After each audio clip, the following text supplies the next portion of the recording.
is high. But most people, I would say over 80% of people, when asked, and I never used to talk to people about Jesus or God when I first met them, I talk about faith. I talk about, you know, where's your faith? Is your faith in your money? Is it in your job? Do you have a faith in anything spiritual at all? And when you press them about God, over 80% of people say, yeah, I believe there's a God. Not sure how he looks or how it works, but I believe. Now, if you take across the population of this country, 80% of people out there believing in a God. And people say to me, well, I couldn't go out and share my faith, but actually you should be, because they're hungry. And rejection is not a big deal. I think one thing we have to remember is if they do reject you, and that can come in many forms, but if they do, it's not because they don't like you. The great thing for me as a horticulturalist, as soon as I might start talking about faith, and I say, I don't want to do anything about church, religion, all of that. And I'd say, oh, by the way, look at this camellia. Your camellia looks very chlorosed, you know. And they'd say, do you know about these things? And I'd say, oh, yeah. Give it some magnesium. See, gardening tips for free today.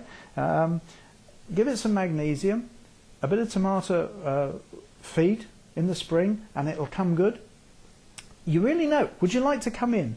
And before you know it, I'd be in their house eating homemade cakes, drinking tea, being shown around. I've been shown around thousands of wonderful gardens. Never paid any entrance fee, and got to share actually why I was there in the first place.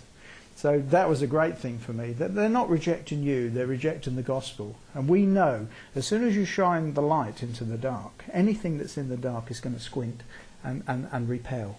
And we Here you are, knocking at doors, having that kind of ministry, and then you knocked all the way to India and Africa. Absolutely. And you kept on knocking. Yeah, cool. Tell us a little bit about where God has taken you, and a little bit about what gave you the vision for that, and how did that all come about? Well, actually, I've always had a love for travel.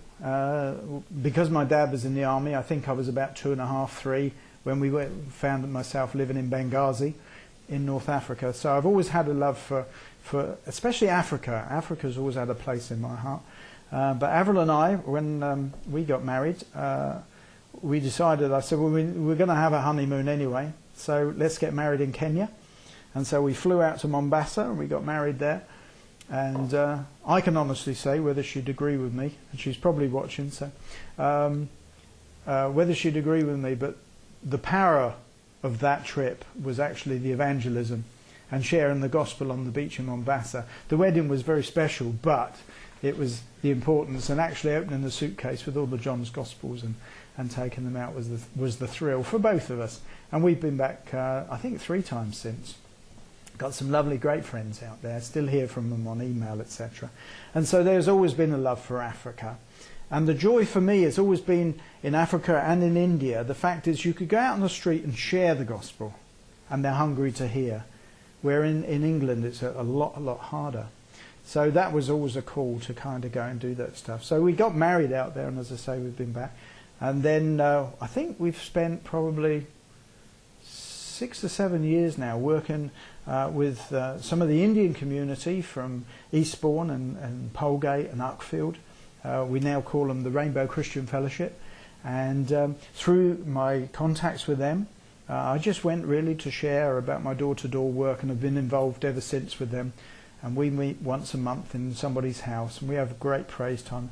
But they said, you know, we'd like to support you to go out to India and see where we come from, so you can see something about us. And one of my Indian friends went with me, and we spent 3 weeks out in India and had a fabulous time. Yeah. How do you find, I mean, when you go to Africa, you go to Asia, different culture, but same people, the same need, isn't it? Same people, same need. I mean, how did you cope with that culture shock, if you like, or not shock, culture experience? Well, I suppose as an evangelist, I just find it so exciting. You know, I don't care who you are, you know, whether you have a really, really strong faith or a weak faith.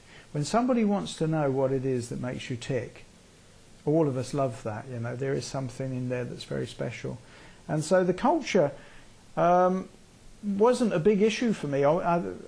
We shared before we started the program, you know, that when you're in a country where English is not the first language, and I found myself praying for Indian folk who couldn't understand what I was saying. and God revealing pictures of what was going on in these people's lives. That's an amazing time, you know, and excites me and thrills me that you there have to rely on God totally. There's nowhere else to go. When you're praying for, I remember praying for one couple, laying my hands on this couple, and God revealed to me that this couple had been striving to have children. And I felt the Lord just say to me, tell them, stop it. I want to use them as they are.